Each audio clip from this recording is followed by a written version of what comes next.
we're rolling. Can you tell me your name and your relationship to Northern Stage? So my name's Conor Golding and I am the current Deputy Front of House Manager here at Northern Stage. Okay, great. So can you tell me about your first memories of Northern Stage, whether it was coming to a show when you were a kid or the young company or whatever it was? Yeah, so first memory, the first time I came to Northern Stage would have been in 2014 when I came to audition for Young Company.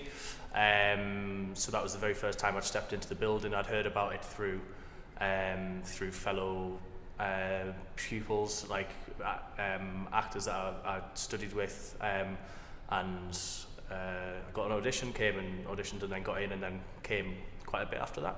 And who was running the Young Company and what were you auditioning for? What was your first project? So Emma Roxburgh was directing Young Company at the time. We did lots of sort of workshop-based stuff in the beginning, and then worked towards like a devised show in the end of the sort of the 2 terms that we did.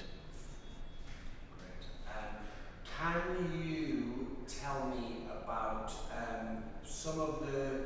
Have you seen many shows yet, and what sort of shows stand out in your memory as being either particularly great, or particularly bad, or particularly life-changing? I've never actually seen a show here, despite actually working here, because I went away immediately after leaving Young Company. This is useless for this film, but I'll just I'll answer the question.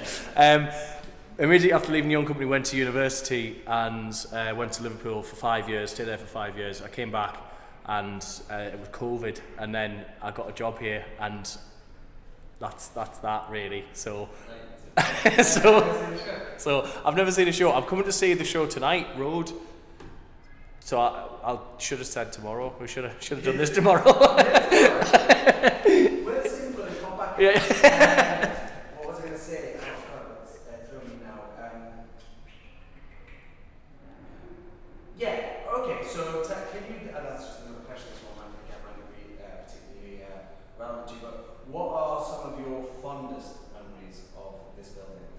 Well, the fondest memory will, of course, be the culmination of like the Young Company course that I did, which was obviously performing in stage 2 in front of the staff of the building, general audience, and that is, well, yeah, certainly my fondest memory of this place.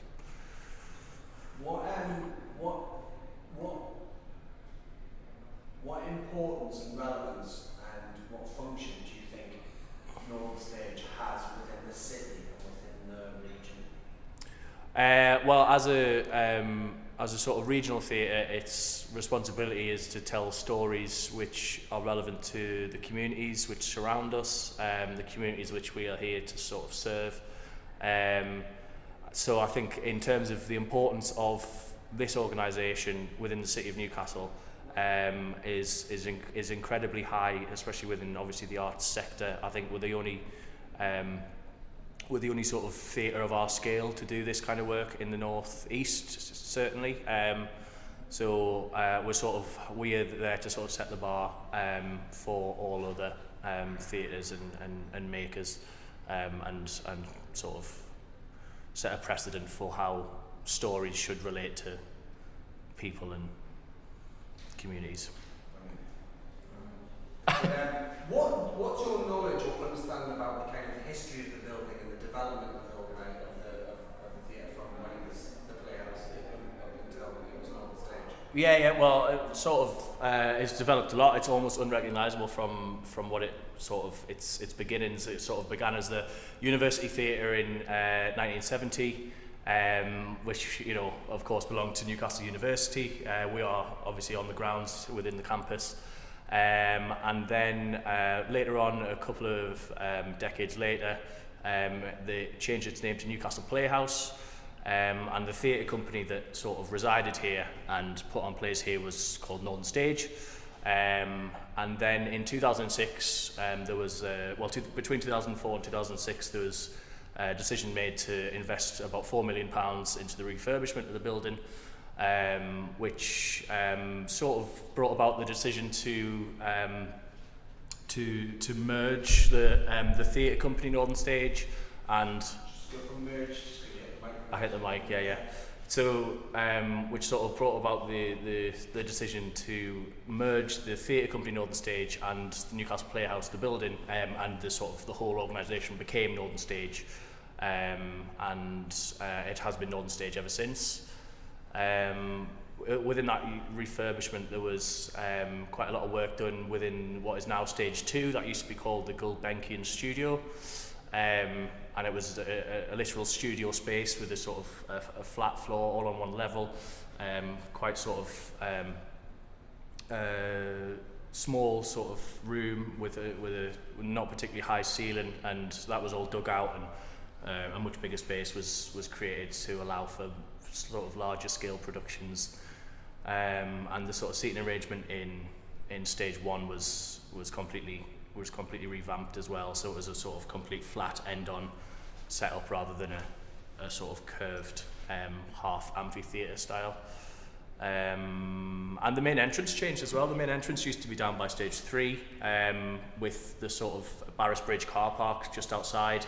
The Kingsgate building, obviously being built in 2008, completely took up all of that space and blocked off that car park. So the main entrance was then moved to the sort of walkway opposite the Students' Union where it is now. So a lot of structural change, but the no, it's talking rubbish now. A lot of You just made the documentary. yeah. A lot of structural change, but the heart, the soul, the purpose, the desire to make challenging and innovative theatre about stories of the people of Newcastle and the surrounding areas has remained the same.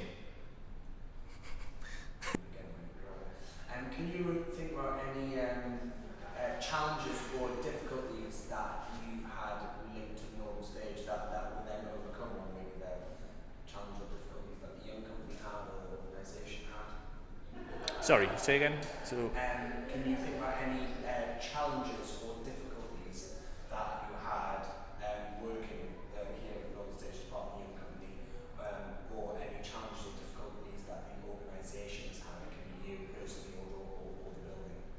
So including like the last 18 months would be relevant as well, yeah. So obviously the COVID pandemic has possibly presented the biggest challenge that like the art sector's ever faced, as it has for many sectors, and specifically for a theatre of this size that relies, almost 50% or whatever the percentages of its income comes from ticket sales, and when that doesn't exist anymore, the restructuring that has to occur is massive, and the rebuilding programme is huge, and then the sort of ongoing struggle of getting people to come back out having spent 18 months in the house and trying to sort of re-establish a level of normal is sort of an ongoing struggle, so that will continue to sort of be a challenge in the coming years for sure.